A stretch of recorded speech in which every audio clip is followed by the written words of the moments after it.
Yo tout le monde, bienvenue dans cette vidéo dans laquelle je vais vous parler du coup de mon budget mensuel. Dans la dernière vidéo, je vous ai indiqué que c'était important de faire un suivi de ses dépenses pour pouvoir savoir comment est-ce qu'on vit, comment est-ce qu'on dépense. Étant donné que je le faisais pas moi-même, je vais le faire parce que déjà de un, ça me poussera à le faire étant donné que je vais le faire en vidéo. De 2, peut-être que ça vous motivera aussi à le faire de me voir le faire. Donc voilà, c'est parti, on va analyser tout ça ensemble. Je reprécise avant que voilà, tenir un budget, ça veut pas dire se priver dans la vie, hein, c'est juste tenir un budget, savoir où est-ce qu'on dépense pour pouvoir mesurer, traquer nos dépenses, parce que voilà, parfois on a des dépenses imprévues. Je suis sûr qu'il y en a d'entre vous, si vous le faites, vous allez découvrir que vous avez des abonnements alors que vous ne devriez pas en avoir, enfin plein de choses comme ça. Sur mon fichier, c'est réparti comme ça, j'ai une colonne prévue, une colonne réelle, une colonne écart. Dans la réalité des choses, on peut uniquement se servir de la colonne réelle, c'est largement suffisant, c'est vraiment pour les gens qui veulent tout planifier à la limite où il y a plusieurs colonnes avec plusieurs intitulés. Donc ici on va voir on a les revenus ici, donc salaire, salaire de votre conjoint, si jamais vous vivez avec quelqu'un, des dividendes si vous avez des actions, des revenus fonciers si vous avez l'immobilier, et tout autre type de revenus que vous pouvez intégrer. Vous verrez, moi ici j'ai 40. 40 c'est parce que j'ai été remboursé d'une séance d'ostéopathie à hauteur de 40 euros, voilà tout simplement. Donc pour le mois de mai, mon salaire c'était 2500 euros. Ici du coup, il y a un récapitulatif, c'est un tableau récap de toutes les dépenses voilà, que j'ai triées par catégorie, un transport, impôts, logement, etc. Donc toutes les catégories en fait sont triées. Ici on a un récap, donc on peut voir qu'en dépenses personnelles j'ai les 110 euros, 65 euros de frais médicaux, ça c'est l'ostéopathie, autre type de dépenses 163 euros, 600 euros pour les loisirs, alors je vais vous expliquer pourquoi après, même si c'est un budget qui est assez élevé, 140 euros de nourriture, 277 euros de transport et 1700 euros d'épargne. J'ai un total de dépenses de 3000 euros alors que j'ai gagné 2540. Ça n'a en théorie pas de sens, mais je vais vous expliquer tout ça. Vous allez comprendre. Donc pour analyser un petit peu mes dépenses, on va commencer par du coup les transports. 50 euros de carburant, c'est une moyenne. Ça, on peut considérer que c'est des charges fixes. C'est ce que je paye en moyenne tous les mois. Je fais un plein tous les mois et demi en gros. Et un plein pardon, ça me coûte environ 75 euros actuellement. Entretien de la voiture, 85 plus 20 euros. 85 euros, c'est mon contrôle technique, donc ça c'est un frais, voilà, c'est un coût variable.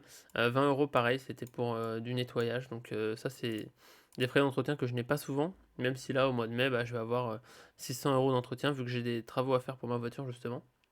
Enfin des travaux, des réparations, on n'est pas dans un immeuble. 58,61 euros d'assurance, ça c'est mon assurance auto que je paye tout le temps. 16 euros de parking et 48 euros autres. Voilà, j'ai dû prendre des tickets de train, etc. Bref, peu importe. Tout ça, c'est mes dépenses de transport. En théorie, enfin, elles sont moins élevées de manière stable, c'est-à-dire que j'ai juste l'assurance et le carburant. Mais au final, je vais toujours avoir des travaux, enfin des réparations de temps en temps. Des fois, ça m'arrive d'aller à Paris avec des potes, donc je paye des tickets de train. Plein de choses comme ça. Au niveau de la nourriture, donc moi je vous l'ai dit, je vais encore chez mon père, donc je paye pas trop de courses, donc en effet je suis sorti quelques fois, donc j'ai des dépenses au niveau des restaurants, j'ai pas payé grand chose au niveau des courses. Faut savoir que j'ai des tickets restaurants également, donc je pense que même si je vivais seul, j'aurais pas un budget course qui serait exorbitant. Je pense qu'on pourrait peut-être passer ça à 100-120 euros. Alors je sais pas exactement, mais voilà, pour faire 300 euros par mois, même si encore ça me paraît beaucoup, mais faut pas non plus se priver. L'épargne, on verra après. Activité sportive, donc ça m'a coûté cher. 197 euros ici. C'est un abonnement que j'ai pris. Voilà, j'ai pris un abonnement pour la salle de sport. Alors, pas un abonnement pour la salle de sport, mais un abonnement pour un programme, plan nutritionnel, tout ça, que je suis pas exactement à la lettre, mais voilà, c'est pour ça que j'ai pris ça. 24 euros, ça c'est une partie de ma cotisation que voilà, moi je fais du tennis. Donc ça va rentrer en compte dans tout ce qui est tennis. 100 euros, pareil, c'est des chaussures de tennis. Voilà. Et 40 euros. Et 40 euros, c'est aussi pour le tennis. Voilà, c'est des balles. J'ai acheté 6 tubes de balles. Bref, 40 euros. Donc voilà. Donc tout ça, en fait, c'est globalement que pour le sport, activité sportive. Une grosse partie pour le tennis. Mais en général, voilà, 197 euros, c'était une fois. Il n'y aura plus après. Donc ça, c'est des charges qui vont partir par la suite. Autre, pareil, c'est une charge exceptionnelle. J'ai dû modifier un de mes billets d'avion. Donc je considère que dans les loisirs autres, voilà, les vacances, tout ça, ça peut rentrer là-dedans. Donc j'ai dû modifier mes billets d'avion, donc 234 euros. Voilà, sinon normalement c'est zéro là-dedans. Forfait téléphonique classique, 9,50 €, voilà, c'est mon forfait téléphonique. Vêtements, 100 euros. Je m'achète pas vraiment de vêtements de manière générale. Là, je me suis acheté un costume pour le travail. Voilà, mais ça non plus, c'est pas tous les mois. Voilà. Et ici, autre type de dépenses, donc là j'ai mis un peu tout ce qu'on pouvait mettre. Alors ici vous avez des catégories, hein. Animaux si jamais vous avez des animaux, logement, alors moi du coup vu que j'ai pas encore de logement à moi, j'ai rien mis, mais ça va être une partie qui va vous coûter cher pour tous les gens qui vivent déjà tout seuls. Cadeaux, du coup, 129 €. Voilà, ça inclut les cadeaux. Bah voilà, il y avait la fête des mères, il y avait plein de trucs. Enfin, il y avait. J'ai eu des anniversaires, tout ça. 60 € de cadeaux. Je pense pas dépenser dans la partie épargne. Assurance vie 40 €. J'ai une assurance vie, c'est là aussi, il faudrait peut-être que je la clôture. Où je verse 40 € tous les mois. Bourse 345 € parce que voilà, ce mois-ci, j'ai investi. Je vous ferai un détail de toute façon sur mes investissements par la suite. Voilà, j'ai investi 345 € ce mois-ci en bourse. En crypto, j'ai investi 300 € par mois en moyenne, un peu plus, mais c'est une moyenne. Et ce mois-ci, j'ai fait un virement de 300 seulement.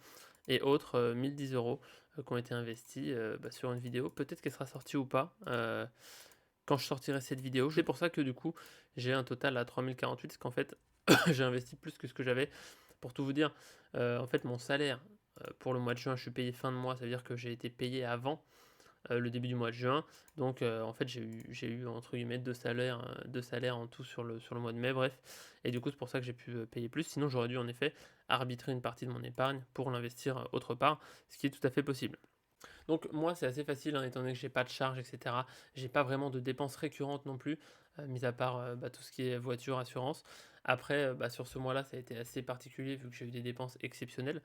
Pour vous, ce que je vous recommande, c'est vraiment d'analyser vos dépenses, surtout vos dépenses récurrentes, vos dépenses exceptionnelles. Est-ce que vous êtes trop sorti, etc. Bon, moi, voilà, j'ai de la marge étant donné que pour l'instant, je paye pas de loyer, j'ai pas de charges. Donc, je peux aussi voilà, me faire plaisir sans trop compter.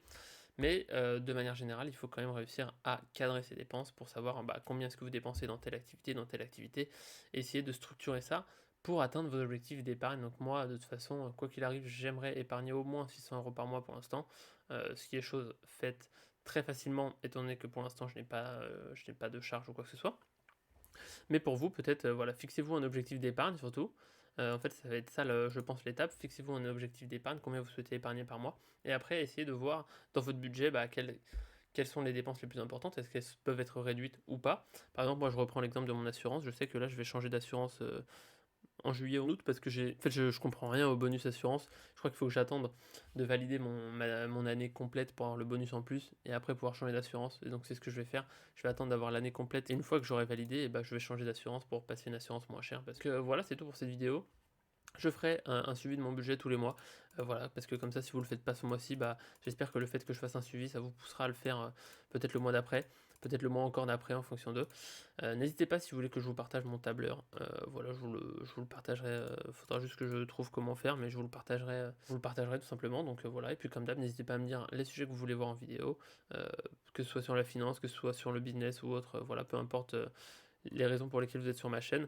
L'objectif, c'est toujours de vous partager le plus de choses de manière la plus transparente possible. Donc n'hésitez pas à me dire ce que vous voulez voir. Et moi, je vous dis à bientôt.